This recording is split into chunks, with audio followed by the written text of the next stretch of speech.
pessoal, estamos aqui para mais um episódio do nosso podcast de economia.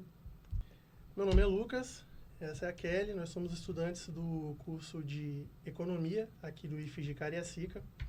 E no episódio de hoje, nós vamos falar sobre empreendedorismo, inovação e de um dos setores mais dinâmicos da nossa economia, que é o setor de varejo.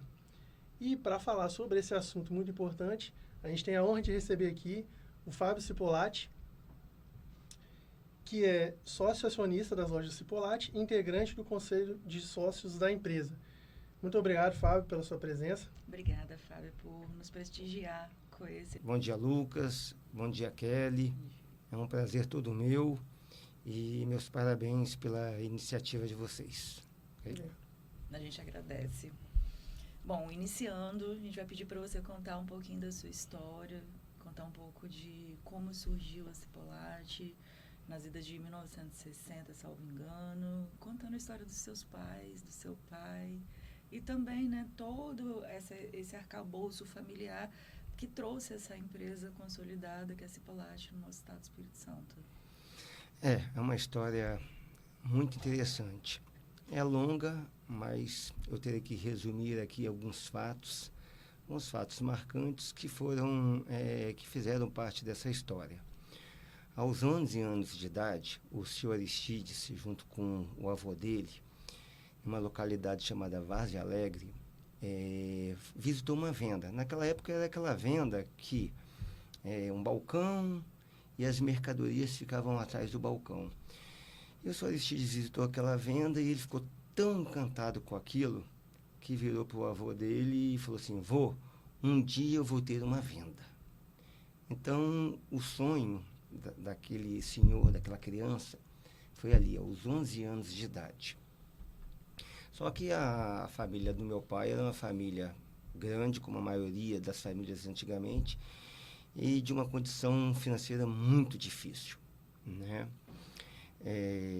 Teve um certo momento na vida do meu pai que o pai dele teve que doá-lo para que, por tantas dificuldades financeiras, doou alguns tios e depois, com o tempo, as coisas melhoraram um pouco e meu pai retornou de volta a casa. Todos trabalhavam na roça e muita luta para realmente sobreviverem.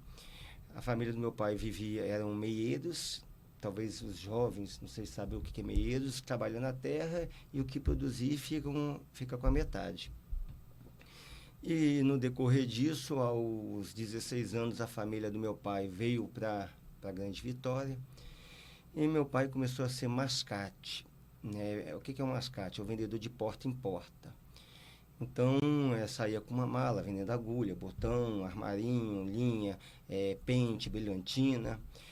E mesclava. Tinha vezes que vendia esse tipo de produto e tinha vezes que vendia verdura, né? E tem uma passagem muito marcante do senhor Aristides com o pai dele, que acredito que para todos nós é um grande aprendizado, né? O senhor Aristides, junto ao pai dele, em um certo momento da vida, estava vendendo verdura no Morro do Romão, aqui em Vitória, né? Na hora do almoço, o seu pai solicitou que ele descesse a uma padaria, comprasse uns pães, e ele trouxe aquela banana, trouxe aquele pão, e cortou o pão, botaram a banana dentro, e aquele ali foi o alimento deles daquele dia, o almoço deles. E o pai do meu pai falou bem assim: Aristides, porque na hora de descanso do almoço, o meu avô perguntou: Aristides, por que você, quando entra em uma casa de pessoas mais humildes, você é um excelente vendedor? E por que você, quando entra em uma casa de pessoas de poder aquisitivo um pouco melhor, você não é o mesmo vendedor? Meu pai resmungou na hora: não, pai, não é assim, mas ele sabia internamente que era assim. E essa foi uma grande lição que meu avô, naquele momento, um verdureiro, lá no Morro do Romão, falou para ele: Aristides, nesse mundo, nós somos todos iguais. Ninguém é melhor que você, mas também ninguém é pior. Nós temos os nossos talentos e nós temos que desenvolver nossos talentos. Então, acredite em você, que não é dinheiro, cor, raça, religião, que faz melhor ou pior. Então, acredite em você, meu filho, seja a mesma pessoa na casa de um e de outro. Então, essa foi uma grande lição na vida do seu Aristides, que ele contou essa história, talvez mais do que 100 vezes para os filhos, para a gente entender que ninguém é melhor, ninguém é pior, e nós temos que acreditar na gente. E aí o senhor Aristides foi para o exército, e ele foi um divisor de água para o meu pai. Por quê? O senhor Aristides, aos 18 anos, 19 anos, quando chegou no exército, ele não sabia ler, ele não sabia escrever naquela idade. E aconteceu logo um lance muito interessante, né? Ele, quando chegou lá dentro do exército, ele precisava preencher uma ficha e não sabia escrever. E pediu a uma pessoa para preencher aquela ficha para ele. E aquela pessoa falou bem assim, ó, um homem que faz 18 anos e não sabe ler e escrever, tem que pedir para morrer. Aquele fato foi impactante para o senhor Aristides naquele momento, mas não foi um fato que botou ele para baixo. Foi um fato que ele falou assim, ele está certo. Então, meu pai teve interesse dentro do exército, começou a estudar, né, lá dentro, e dentro do exército ele aprendeu ordem, disciplina, hierarquia, organização. Então, quando meu pai voltou do exército, ele voltou uma pessoa muito diferente daquela que tinha ido. E ele agradece pelo acontecimento de um rapaz ter falado aquilo com ele, porque foi por aquele motivo que ele quis estudar dentro do exército. Quando ele retornou para Vitória, ele voltou com um diploma muito bonito, como um excelente soldado, que não eram todos que recebiam. Um ser humano diferente. Meus tios falam hoje que o Aristides voltou uma pessoa totalmente diferente. E quando chegou aqui, ele começou a procurar emprego. E aí, com aquele diploma, ele foi no Corpo de Bombeiro. E na época um coronel atendeu ele e falou assim, você está empregado. E aí vem o destino, né?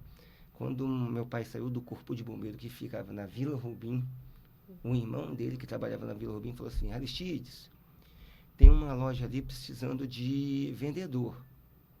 Aí meu pai lembrou lá do sonho dele. Ele falou, vou lá. Quando chegou lá, um grego, seu Michel, que meu pai sempre agradeceu e elogia o seu Michel, falou, sim, eu tenho um emprego sim, eu tenho emprego para serviços gerais, para faxina, e depois, de acordo com o seu desenvolvimento, você pode virar vendedor. Meu pai falou, aceitou o emprego, voltou lá no Corpo de Bombeiro e falou para o coronel, eu vim aqui te agradecer muito, mas eu quero trabalhar na loja lá de vendedor. O coronel falou assim, não, eu não acredito que você está fazendo isso. Aqui você vai ter uma vida melhor, um salário muito melhor que lá, e você vai para lá fazer faxina e depois ser vendedor. Falou, eu tenho um sonho na minha vida. Aí ele começou como faxina dentro da empresa. Um mês depois, tem uma história bem bonita, por que o chefe botava como faxina, mas em outros momentos eu conto para vocês, né? Eram alguns testes que o chefe dele aproveitava para fazer. Vou contar rapidinho. O chefe dele, dentro do depósito lá, deixava dinheiro cair, um dinheiro perdido, né? E dependendo do que fazia, né? Meu pai um dia encontrou um dinheiro e foi lá e perguntou, seu Michel, o que esse dinheiro está fazendo aqui? Seu Michel, deve ter caído no meu bolso. Não, depois que meu pai foi entender o que estava acontecendo, né? E ele fazia um teste para ver da honestidade da pessoa, né? E meu pai foi vendedor, começou a se destacar como vendedor dentro dessa loja. Esse chefe dele era um chefe rigoroso, mas disciplinador, mas ensinava bastante. E esse seu Michel, ele tinha essa loja na Vila Rubim e uma loja em Paú. Um ponto comercial em Paú, de 16, 20 metros quadrados em Paú. E teve um dia que o seu Michel estava com raiva de alguma coisa e falou assim, eu vou vender a loja de Paú. Eu vou passar a loja de Paú, que eu não aguento mais com aquela loja. E aí perguntou a equipe, alguém de vocês quer ficar com a loja? Ninguém levantou o dedo, só meu pai. Meu pai levantou o dedo e falou assim, Michel, eu quero, só que eu não tenho dinheiro, não tenho nada. E aí, seu Michel, não, vai para lá. Vai para lá que a gente vai se entender, eu e você. E foi assim que começou a Cipollati, uma loja de 16, 20 metros quadrados. Meu pai, não vou falar nem sem nada, com menos alguma coisa, que só começou com dívida, né? E daí começou a Cipollati em 25 de maio de 1960. O senhor Aristides estava tentando abrir uma porta de aço, não sabia nem abrir uma porta de aço. E aí, nesse momento, vinha passando um senhor, ele pediu ajuda. Esse senhor falou assim, eu te ajudo, não abrindo, falando para você como que é. E mais uma vez foi um ensinamento que meu pai falou, nós temos que ter a atitude de fazer as coisas. A Cipollati iniciou aí. Uma grande Muito história. interessante. Dentro dessa história eu achei muito interessante você iniciar, né, pela parte do seu, lá das idas, quando o seu pai foi vender de porta em porta, e você trouxe que o teu pai tinha que tratar as pessoas de uma forma igualitária, né? Isso você traz de uma forma muito forte e bem arraigada dentro de você, pelo menos na sua fala, e dentro desse termômetro que nós estamos aqui. Você diz que a marca Cipollati também é isso?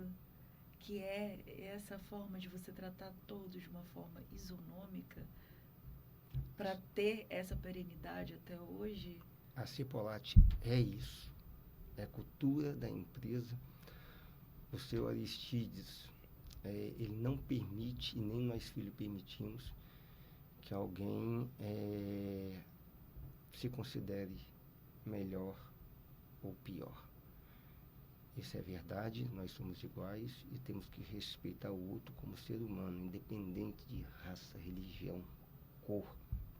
Então isso é enraizado sim na empresa, é cultura, e a gente faz de tudo para que isso realmente continue, que eu acho que é uma coisa muito importante, e os nossos colaboradores sentem isso, e em algumas vezes eles sempre, nós estamos na gestão, nós filhos, desde os 12 anos de idade, depois vou contar um pouco da história, nós estamos já dentro da empresa. E foi uma junção de a prática do meu pai com um pouco mais de conhecimento. A gente pode falar um pouquinho isso mais adiante. Mas muitos repetem, o mais humilde é o senhor Aristides, a gente não vai ser, né? E nós filhos aprendemos isso com ele, e é assim que a gente gosta de que faça, e é assim que a gente faz o possível e impossível para tratar as pessoas. É dessa forma. Ok. Então, dando sequência, né, já pegando um gancho aí do que você falou, assim, se você puder falar um pouco da sua formação, né, conversando anteriormente, você até falou que você trabalhou para depois se formar, né? Então, assim, falar um pouco da sua inserção, né, na Cipollati, como que foi a sua atuação ali, como que foi o seu desenrolar. Eu estava conversando com o Lucas anteriormente, né, Lucas? E falei que não tem certo ou errado do que nós vamos abordar aqui para frente. Mas eu vou contar como foi que o Fábio entrou no negócio, o Fábio e seus irmãos, né? Aos 11 anos de idade aproximadamente, 11, 12 anos de idade, o senhor Aristides e a dona Zuleika, meu pai e minha mãe, necessitavam de ajuda. Por quê? Naquela época as duplicatas eram pagas no devido banco, e nós começamos a fazer o serviço de office boy, né?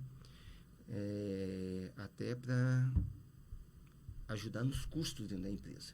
Então, nós precisávamos, filhos, ajudar a meu pai e a minha mãe.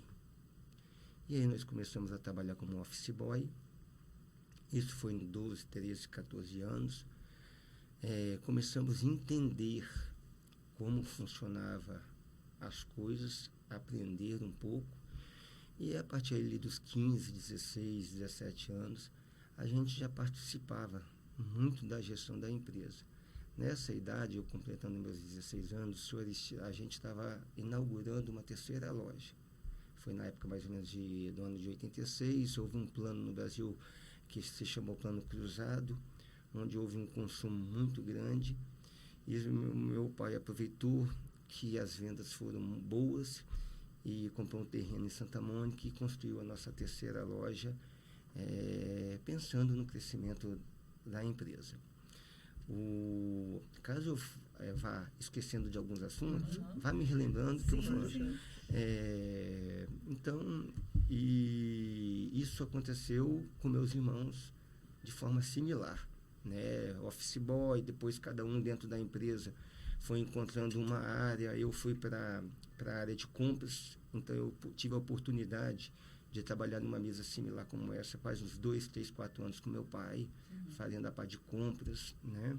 Um foi para a área de pagamentos, finanças, outro foi para a área, na época eu já estava começando a ter alguma coisa de TI, computador, né? Um na parte de expansão, logística, foi se dividindo um pouco o trabalho. E aos meus 17 anos eu passei na faculdade, né? Eu comecei a fazer administração e contabilidade. Trabalhava o dia inteiro, estudava à noite, né? Mas foi um grande aprendizado porque, apesar de ter pouco tempo para estudar, que eu acho muito importante a parte teórica também, mas eu pude unir a prática à teoria, né? Então, essa vivência era enriquecedor. Tinha talvez pessoas ali dentro da sala que só tinha a parte teórica, né? Eu tinha a oportunidade de ter essas duas partes. Então, isso fez com que eu pudesse ter um conhecimento mais amplo de como funcionava as coisas. E no decorrer da minha vida, eu fiz alguns cursos de aperfeiçoamento, né? Eu fiz uma pós-graduação em marketing e gestão. Depois eu fiz um programa de desenvolvimento de diretores. Depois eu fiz um programa de desenvolvimento de acionistas. E hoje eu estou fazendo um curso de formação de conselheiros e de certificado de conselheiro, né? Então, a minha carreira acadêmica, né? Vamos supor, se resume a isso daí. Muito interessante, né? Você falar que primeiro você começou lá com o seu pai, claro, óbvio, né?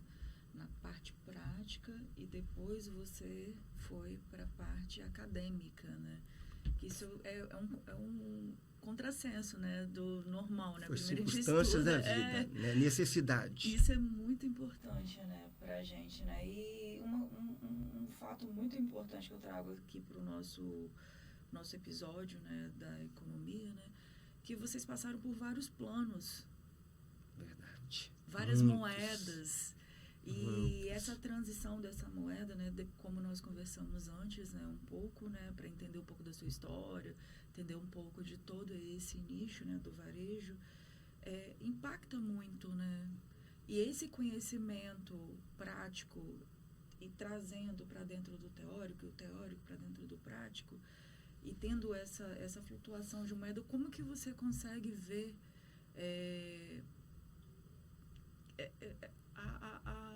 vou dizer, a perenidade da empresa, né?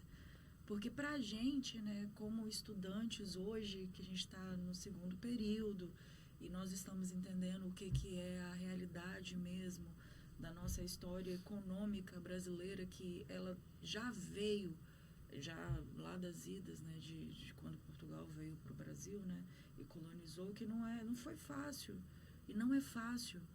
E mesmo tendo tanta história, ainda assim, a gente não consegue trazer essa equidade, trazer essa perenidade. O que você poderia dizer, contar um pouco dessa sua familiaridade e da empresa, né? Veja só, acredito que para passar por todos esses momentos, foi uma família. Quando eu falo uma família, eu falo tanto os proprietários, colaboradores e todos que por ali passaram. Foi uma família unida em um único propósito. Todo mundo sem vaidades, sem brigas, pensando o dinheiro ou você ter uma vida um pouco melhor era consequência daquilo que você fazia. Não se pensava no dinheiro, pensava no trabalho. Pensava em você, falar bem assim, como que eu posso fazer hoje uma empresa melhor do que ontem? Como que eu posso fazer hoje uma empresa melhor que ontem? Então, o conhecimento prático do Aristides, porque conforme eu comentei anteriormente, meu pai, ele entendeu como que era a arte do comércio, né? E aí, juntando os filhos nós tivemos a oportunidade de estudar, de ter conhecimento de gestão. Então, essa união desse conhecimento dos filhos com a parte prática do pai, o pai entendendo que os filhos não aprenderiam em 20 anos o que ele aprendeu, o pai entendendo que os filhos não aprenderiam em um ano o que ele aprendeu em 20, e em contrapartida, a gente entendendo que mesmo o seu Aristides com uma escolaridade mais baixa, a gente tinha que respeitar e entender ele, porque foi ele que tinha construído até aquele momento, e ele tinha conhecimento sim de como fazer. Então, essa união do conhecimento, do poder estudar, de buscar informação, de saber onde buscar informação, com toda a prática do Aristides, nós soubemos muito se respeitar. Isso foi muito importante para a gente passar por todos esses momentos. E também o fato de nós querermos cada dia um pouco melhor do que o dia anterior, né? Com o objetivo de lutar, trabalhar, de escutar as pessoas que queriam nos ajudar, porque nessa vida, e meu pai fala isso desde o começo, eu fui muito ajudado. Não é ajudado financeiramente, não. É ajudado com uma boa conversa, com uma palavra, de falar assim, não faça isso, vamos por esse caminho. Então, o Aristides, em um momento da vida dele, ele falou bem assim, que quando ele tinha 4, 5 anos de loja, ele estava precisando de um carro, talvez para começar a entregar algum tipo de produto. E aí, ele já estava quase fechando essa compra desse veículo. E aí tinha um senhor escutando a conversa dentro da loja, e era muito amigo do papai, um senhor de mais idade. E aí esse senhor chamou meu pai no canto, fingindo que queria comprar alguma coisa. Uhum. Meu pai parou com o rapaz do carro, porque o cliente em primeiro lugar, foi lá. E esse senhor falou bem baixinho no ouvido dele, senhor Aristides, será que já está na hora de você comprar um carro? Meu pai entendeu. Que naquele momento ele tinha que investir tudo dentro da empresa e não ter um carro. Ele entendeu, escutou aquele senhor, ele sabia que aquele senhor queria o melhor para ele e como que aquilo foi importante na vida do seu Aristides. Ou seja, não comprou o carro naquele momento, pôde comprar 2 a 3 anos depois, mas numa situação já mais estável, melhor. Talvez a compra daquele carro naquele momento poderia afetar aí muito a empresa. Então, acontecimentos dessa maneira aconteceu vários, né? Então, passar por todas essas fases, pessoas honestas ao seu lado, pessoas boas, boa equipe, resiliência, não desistir, porque quantas vezes você dá 2, 3, 4 passos para trás e você tem que parar, entender, ser humilde e começar novamente a andar para frente. Então, no nosso país aconteceu inúmeros casos que eu posso contar, caso vocês queiram aqui, de momentos de dificuldades, mas de muitas dificuldades que aconteceu. e nós tivemos que se unir ainda mais a família, a equipe, o entendimento de todos em prol de um sonho, em prol da realização de se tornar uma média grande empresa. Um pouco nessa linha também, né, do que ela já veio perguntando, a gente sabe, né, que o Brasil tem ciclos de altas taxas de juros, né, então, assim, e isso afeta, né, tanto a empresa na tomada de crédito ali e também do comprador, do cliente, né, então, como que esse Polat ela consegue, né, ao longo do tempo, manter constante tanto o preço, né, e o serviço que ela oferece, da forma como ela oferece, com essa inconstância, né, vamos dizer assim, esses ciclos, né, que acontecem no nosso país. Eu vou, nesse momento, misturar um assunto de empreendedorismo e depois te responder. Fica à vontade para contar os ser assim? casos também.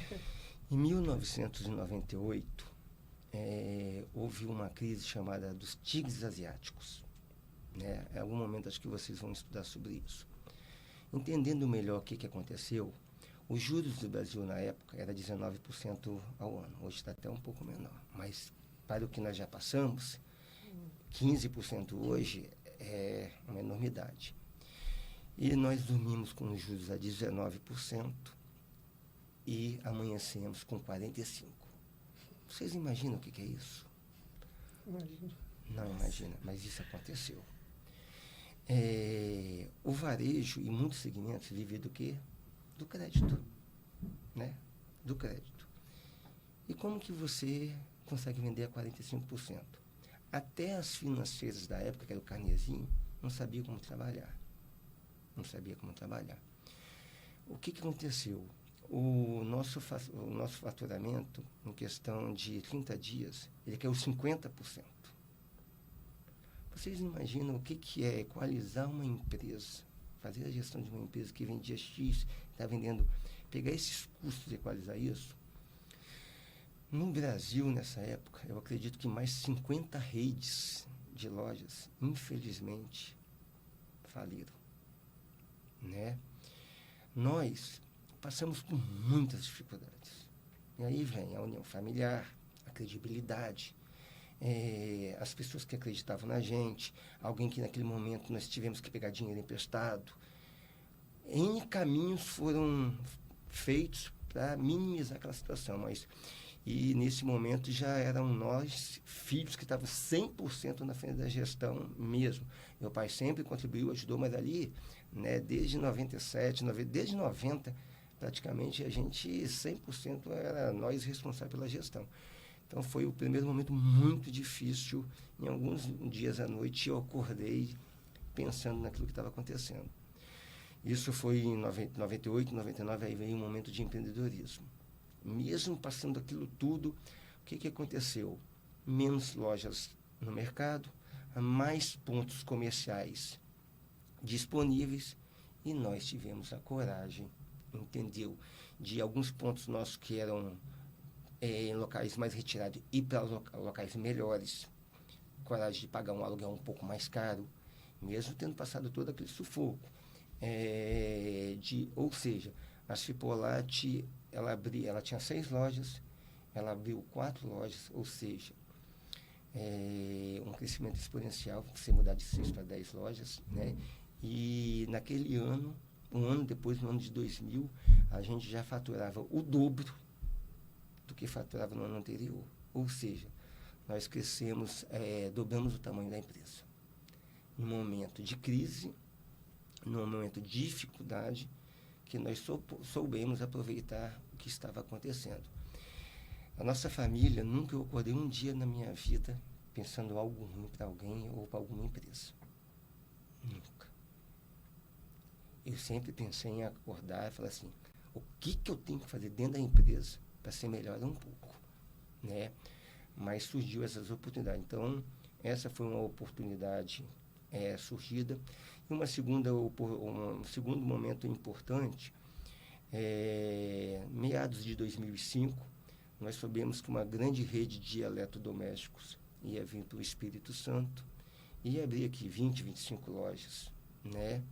E nessa época nós tínhamos 14 lojas já. Nós reunimos a família e falamos, o que nós vamos fazer? Nós só estávamos na Grande Vitória. Nós temos que ir para o interior. Nós temos que ir para as principais cidades. Então, mesmo com pouco recurso, naquele momento, nós falamos, vamos, senão nós vamos ser engolidos. Porque o nosso negócio, nós precisamos de escala, né? E aí, mais uma vez, vem um momento empreendedor, coragem, né? A confiança das pessoas, confiança das indústrias, aonde chegava era bem recebido. E aí nós saímos, nós abrimos a loja de Aracruz. Não assim, muito próximo uma da outra, mas não tudo em um momento só. Aracruz, aí nós fomos para Colatina, para Linhares, para Cachoeiro, para Guarapari, para Nova Venécia, para Baixo Guandu, para Barra de São Francisco, Santa Maria de Jetibá. Nós começamos a ser uma empresa que fazia parte de todo o Espírito Santo. E quando essa rede chegou, ela realmente chegou muito forte, a gente estava um pouco mais preparado. Não que a gente conseguisse competir, porque ela já talvez iria ter suas 70, 80, 100 lojas, e a gente tinha ali naquele momento já suas 25, 26, mas foi um grande crescimento, né? A palavra fé e a palavra Deus sempre teve muito constante também em toda a nossa caminhada. Nós acreditamos bastante nisso. Então, a gente acredita, a gente reza, a gente pede, né, nos momentos de dificuldades. Fazendo um adendo para... Um pouquinho de cada coisa. Um adendo para toda essa exposição, que é muito significativa para a gente, né? Desculpa, eu não te respondi a sua parte do empreendedorismo, mas eu vou te responder, tá? Só para fazer um gancho dentro de toda essa exposição.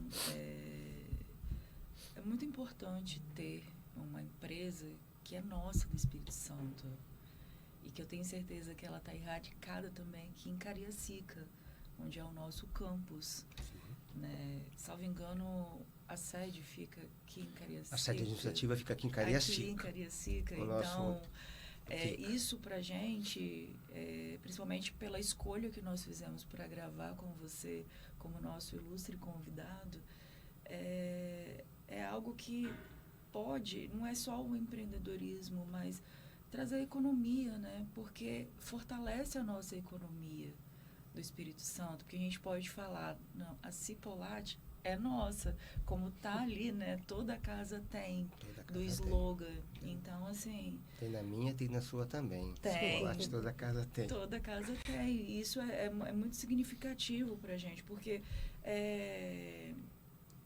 trazendo ao nosso presente uma empresa familiar que consegue ainda ser familiar depois de tantos anos, desde 1960, não é para qualquer um.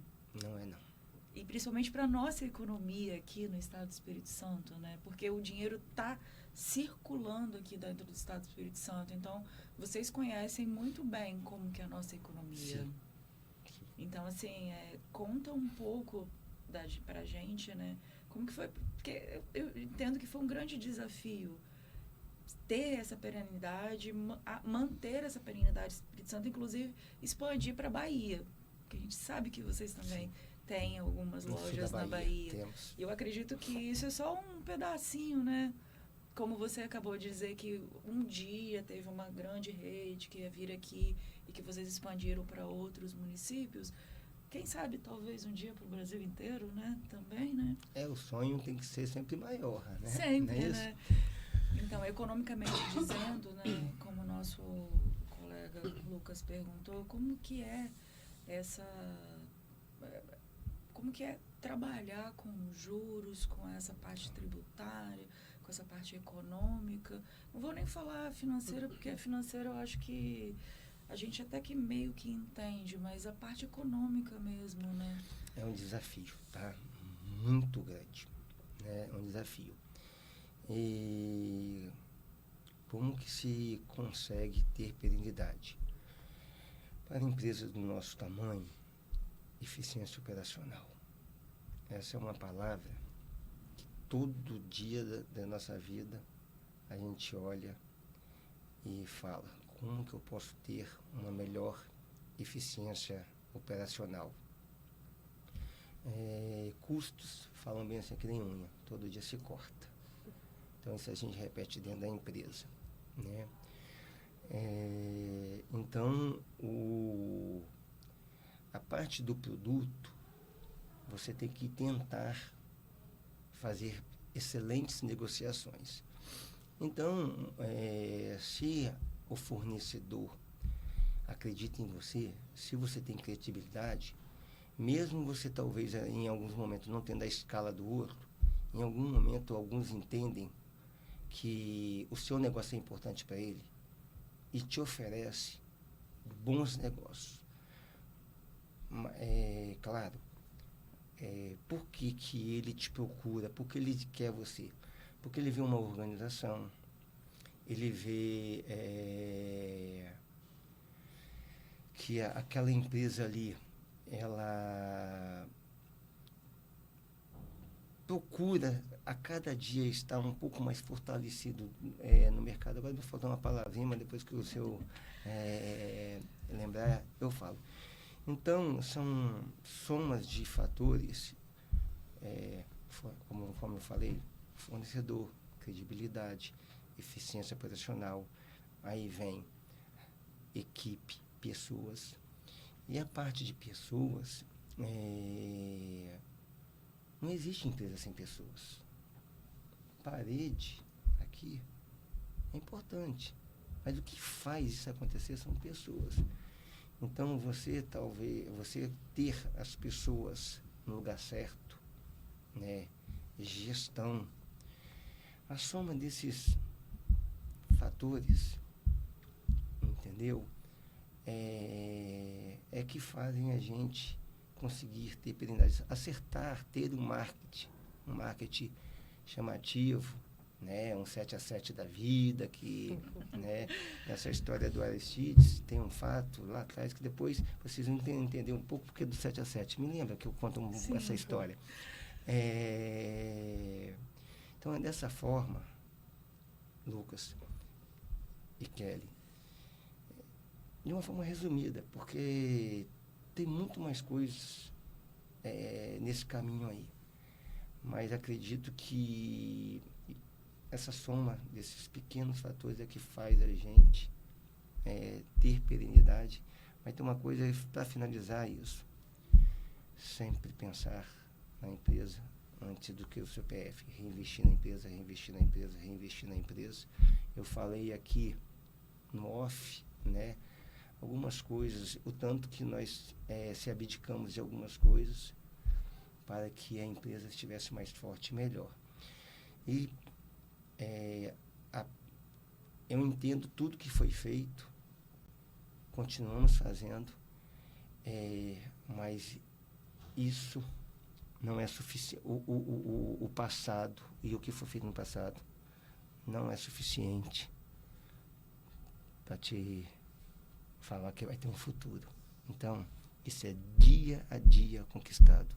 Dia a dia conquistado. É uma luta constante. Eu consigo ver, né, nas suas palavras, vou dar nome mais ou menos, inovação e adaptação. Para um futuro que parece ser futuro, mas ele está sempre presente. Porque a gente fala assim, é contemporâneo. O que você tem como ideia de contemporâneo? É o agora, né? O que está acontecendo. É o agora.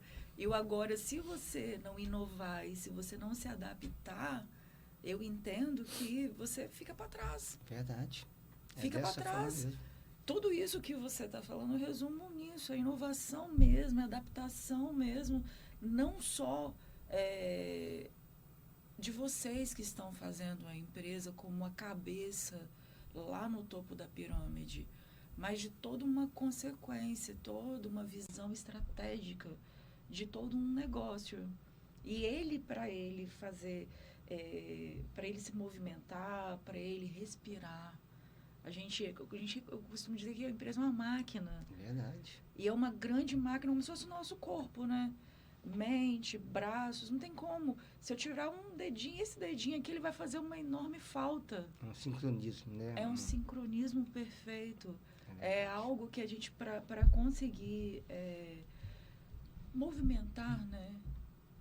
Ele tem que estar em perfeita engrenagem. As engrenagens, claro que as engrenagens, de vez em quando, você tem que trocar uma peça por outra, porque ela fica um pouco gasta, ou de repente ela quebra, ou de repente está na hora de mudar mesmo essa peça por outra peça que vai ter outras entregas, né? E a economia, eu acredito, né, por ser uma ciência, né, que não é exata, 100% exata, ela traz muito isso para a gente. E como eu perguntei antes, né, vocês passaram por várias moedas, várias transformações, teve que se reinventar várias vezes. Inúmeras. Várias vezes, né? Considerando toda a nossa história mesmo, né? Econômica do nosso país, econômica também do nosso estado do Espírito Santo, que o Espírito Santo também, ele está dentro do Sudeste, mas parece que ele está fora do Sudeste ao mesmo tempo. Vocês né? imaginam o que é você trabalhar com uma inflação de mais de 100% ao ano? Não consigo imaginar. Não consigo conceber, né? Como que é Como que vocês conseguem? Exatamente por causa disso, né? É. Como que a empresa consegue Chegou ao ponto sobreviver? Como consegue sobreviver, né? Chegou ao ponto de ter que colocar no produto, tipo assim, uma etiquetinha AA. E lá na tabelinha, AA hoje era um alguma coisa. E no outro dia era 1,5. No outro dia, 1,10. Você imagina isso para sobreviver? E, infelizmente, a inflação, ela corrói tudo, principalmente para os mais humildes. É devastador o que a inflação faz, principalmente com as pessoas mais simples. Entendeu? Quantas vezes a gente vai mudando o assunto, mas quantas vezes? Mas eu vou, a gente me lembra. A gente está falando sobre a mesma coisa, mas sobre outros vieses, né? Quantas vezes eu via o colaborador, o funcionário, olhar quando ele recebia o dinheiro e falar assim, você me libera um pouco mais cedo hoje? Libera. Sabe para quê? Para ele entrar no supermercado, aquele dia, porque no outro dia os preços eram diferentes. E ele tinha que pegar o salário dele, encher 2, 3 carrinhos de compra, porque ele não poderia deixar para comprar um dia depois. E aí depois, o que sobrava do dinheiro dele, ele ia se virar para... Assim, se virar que eu falo, você imagina. Isso eu vi acontecer, como que você viu. E aí você tem que realmente ter flexibilidade, ter entendimento, você está adaptável a tudo, né? Adaptável a tudo. Mas me repete um pouquinho da pergunta que você falou para eu voltar no um pouquinho. Então, eu estou falando da parte econômica, como disse o nosso colega, em relação aos juros, em relação a toda...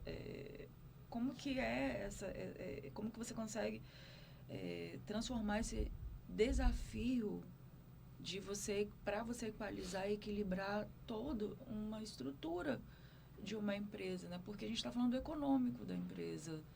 Não é só o financeiro, porque o financeiro eu entendo que seja o dinheiro ali em mãos, não. É o econômico, você traz todo o seu ativo para girar dentro da empresa e não ficar parado, estagnado, considerando que a gente vive em constante mudança. Como que vocês conseguem trazer isso e trazer para nós, né, estudantes de economia, essa vivência?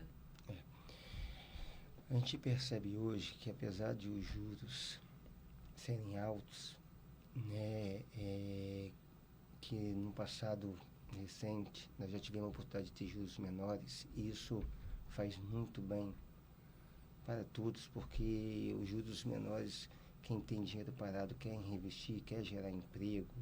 Isso é muito importante, né? Quando o juro está alto, as pessoas não têm nenhuma vontade de investir em nada. Então, o que nós temos que fazer? Muitas vezes, hoje, apesar dos juros estarem altos, existe uma necessidade, uma carência de produtos, de pessoas que necessitam comprar produtos. Então, o que você faz? Você tenta ir em busca de formas de financiamentos, de créditos diferentes para esse consumidor, que permita ele adquirir os produtos de sua necessidade, que em alguns momentos ele precisa de um fogão. Então, se ele tiver o crédito, ele vai lá e compra, porque ele sabe que ele vai trabalhar, ele sabe que se ele apertar um pouquinho ele vai fazer algo diferente, mas ele quer ter o fogão. E hoje, com 50, 70, 100 reais de prestação no mês, você consegue adquirir um fogão. Você consegue adquirir um colchão. Entendeu? Então, tem opções para todo o bolso. Uma sanduicheira custa R$ 69,90. Ok? Você vai lá e compra uma lavadora boa por R$ 100 por mês. Mas como que faz se o consumidor que quer comprar essa lavadora de 100, 150 ou 180 reais por mês, que ele fala assim, vou dar um exemplo, uma faxina, assim, com uma faxina a mais eu pago essa prestação. Mas chega lá e ela não tem crédito. Como que faz para dar crédito às pessoas que merecem, né? Então, nós, entendendo essa necessidade, a gente vai em busca de alternativas que sejam interessantes para a empresa e para o consumidor para propiciar isso. Então, é dessa forma nos juros, a parte tributária que hoje, eu falo bem assim, hoje a gente tem uma dificuldade na parte tributária que é o quê? O Espírito Santo é um estado muito bom para vender para fora, ok? Tem benefícios. E tem alguns benefícios também de estados que vendem de fora para dentro do Espírito Santo. E a Cipollati, como tem de 80% a 85% dentro do Espírito Santo as vendas, não tem um benefício nenhum. Então, isso hoje nos machuca bastante. E aí você falou bem assim, praticamente tudo que hoje está dentro ao entorno da Cipollati é gerado aqui dentro do estado. Então eu falo bem assim, as nossas receitas são praticamente aqui, os nossos colaboradores de emprego são praticamente aqui, o nosso centro de distribuição é aqui, coisas que não acontecem dessa maneira com todas as empresas. Então, o ponto comercial, quando eu alugo, eu gero rendimento do aluguel para aquele senhor dono do ponto.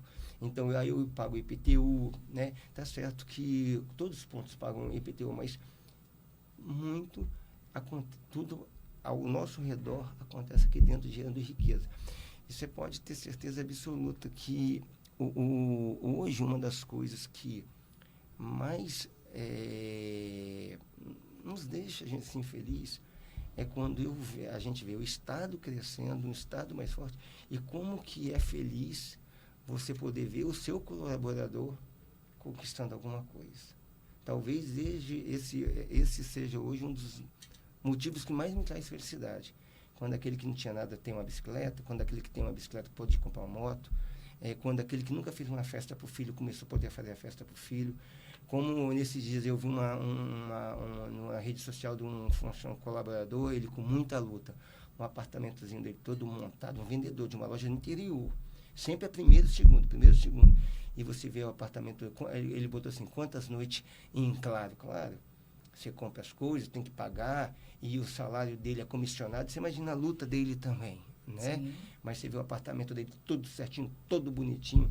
É muito gratificante, né? Então, respondendo a pergunta, você buscando alternativas, melhorando a sua eficiência operacional, né? Porque o grande também, ele não consegue controlar tudo, então você começa a controlar as coisas na lupa, né? Sim.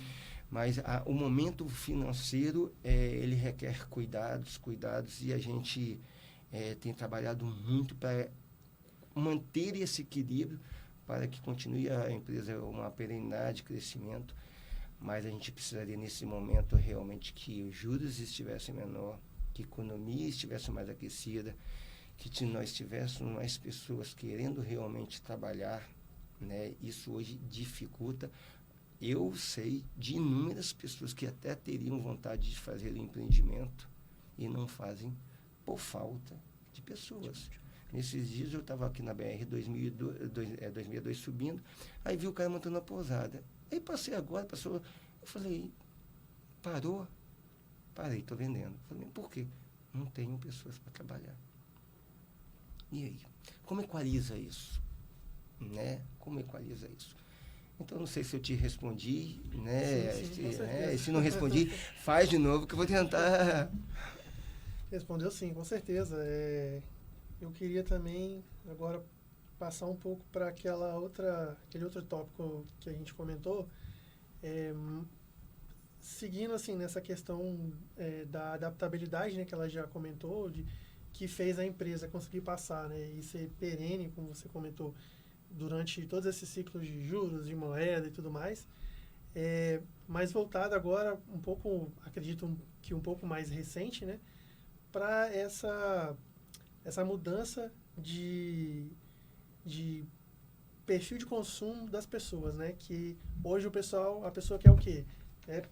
Olhar aqui, abrir o celular, selecionar o produto, calcular o frete, tá bom, não tá. E chegar na casa dele no dia que ele quer. Então, como que a Cipollati, ela experimentou isso, né? Vivenciou e construiu hoje, construiu o e-commerce, né? Essa parte digital dela que tem hoje. Né? Hoje, a nossa força maior, a força maior ainda está nas lojas físicas, né? Nós acreditamos que a loja física tem a sua relevância, a sua importância, mas nós estamos trabalhando muito no que nós chamamos de omnicanalidade, né? O que seria isso? Como que eu faço para te atender de todas as formas possíveis? Explica um pouco melhor, Fábio. O que seria esse de todas as formas possíveis? O Lucas está nesse momento aqui, ele está precisando de um liquidificador na casa dele, ele entra no site da Cipollati, compra e fala assim, eu vou passar lá e vou pegar. O Lucas está aqui e a Kelly também quer dar um presente de casamento lá em Colatina. Comprou um fogão lá e já avisou a noiva lá, teu presente está lá. Você quer que entregue aí ou você quer passar lá e pegar? Né? Eu entrei no site da Cipollati e falei bem assim, tô com dúvida, deixa eu entrar aqui no WhatsApp que eu quero tirar dúvidas sobre esse produto. Um atendimento humanizado. Não, eu olhei tudo aqui no site, mas eu quero ir lá na loja olhar o produto. E quando você estiver chegando lá, você seja surpreendido por um consultor de vendas e não um vendedor. Que ele entenda a sua necessidade, como que ele pode resolver o seu problema, né? Como que ele entende a sua dor e fala assim, isso aqui é melhor para você. E não você se sinta assim, esse cara quer tirar meu dinheiro. Não. Você se sinta surpreendido em podendo chegar lá na loja, experimentar, tocar, entender do produto e que esteja uma pessoa lá preparada. Se você falar assim, a Cipollati já tem tudo isso hoje? Não. Mas esse é o caminho que nós queremos seguir, né? Para, da forma que você imaginar em comprar, eu possa tentar estar resolvendo aquela sua dor. Através de um marketplace, através de uma plataforma. Talvez você entrar no Mercado Livre, mas daqui a pouco você vai ver assim, eu estou comprando aqui na Cipollati. Então, e aí? Né? Shopee vai ter que ser a Cipollati, né? Então, porque essas plataformas, elas também necessitam de players sólidos, de empresas sérias, e nós somos isso, né? Então, eu acredito, se eu conseguir unir o canal físico com o digital e atendendo na plenitude as suas necessidades, é um grande passo que a gente dá para a perenidade da empresa. É fácil? Nada na vida é fácil. Não. O senhor Aristides sempre fala, né? Fácil, quando eu falo senhor Aristides, é dono do Zuleika também, que é um braço direito. Fácil só depois de feito. Repara isso na sua vida. Sim. Se não é dessa forma. Antes a gente chora, depois a gente sorri, né? Contando as histórias, né? Porque para o seu pai ter passado por toda essa trajetória e poder contar isso, imagina o quanto de angústia, de conflito, de aflição que vocês passaram. A gente vai contando a história do pai porque é o filho da gente que vai contar nossas histórias, Sim. entendeu? Porque igual não, mas histórias similares, né? Nós, filhos, nós passamos por muitas também. Muitas. E tivemos a paciência de saber esperar, tivemos de poder entender o momento, né? Tudo isso, né? Então, voltando ao assunto do que a gente, em termos de inovação, a gente acredita muito nisso. E se a gente conseguir fazer também do ponto de venda um ponto de experiência positiva para o consumidor, né?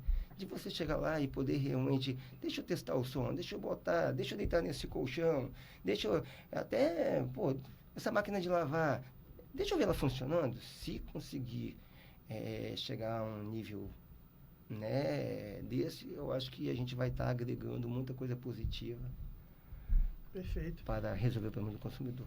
Bem interessante esse seu depoimento aí, né? Isso que você comentou. Eu não tinha parado para pensar dessa forma. E agora, até voltando um pouco num tema que você já comentou, né? Passando um pouco sobre a questão da construção da marca mesmo da Cipolate, né? Que é 7x7 Cipolate, né? A gente caminhando aí para o final, a gente não vai fazer, infelizmente, um 7x7 Cipolate, que a gente não consegue, mas para você comentar essa história aí do 7x7 Cipolate e como que isso ajudou na solidificação da marca aí, né, da Cipolate. É uma mistura de empreendedorismo com necessidade. O senhor Aristides, quando começou a loja, ele abria às 7 e fechava às 7. Olha! Aí, ele viu que os números não fechavam. O que ele vendia não estava sendo capaz de pagar as contas, aluguel, água, luz, produto. E aí veio o primeiro momento de empreendedorismo ou necessidade. O senhor Aristides começou a abrir as lojas às 6 da manhã, que era a hora que os bondes começavam a limpar a uva, aproximadamente esse horário, ou 5, 5 e meia. Fechava as lojas às 10, que era a hora que os bares começavam a fechar.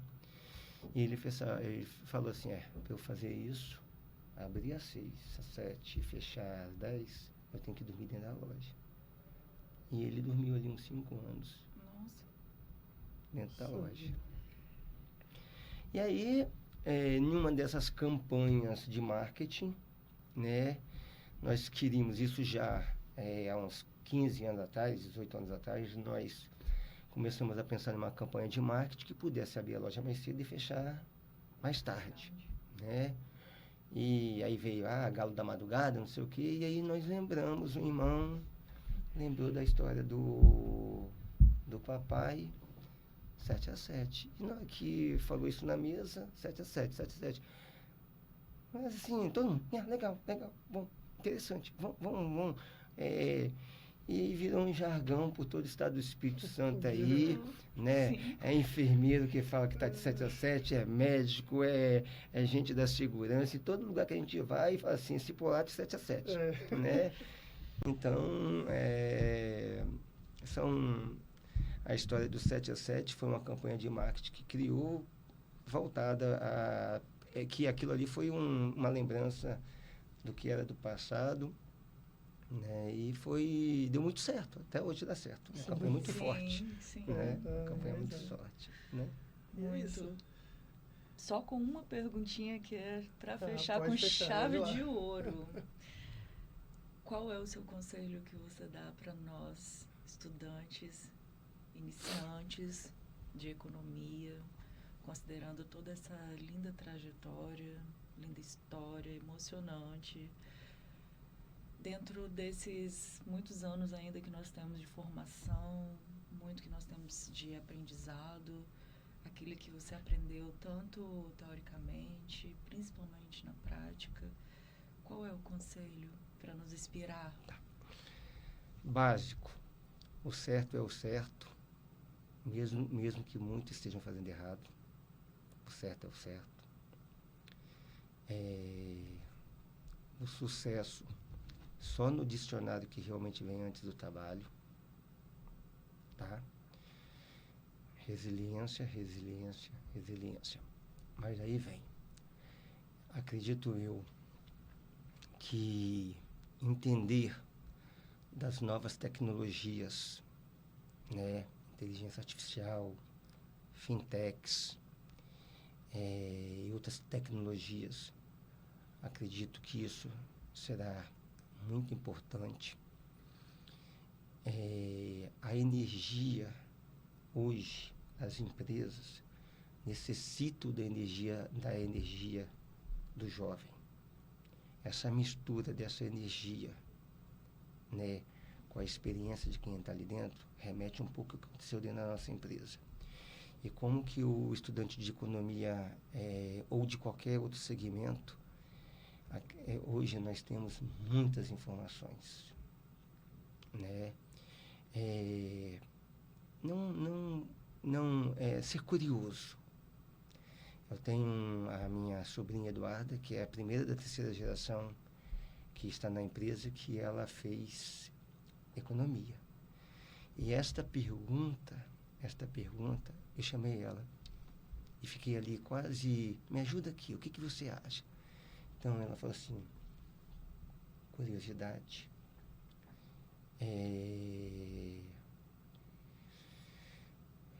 Hoje as informações estão muito fáceis, mas não pode ser de forma superficial.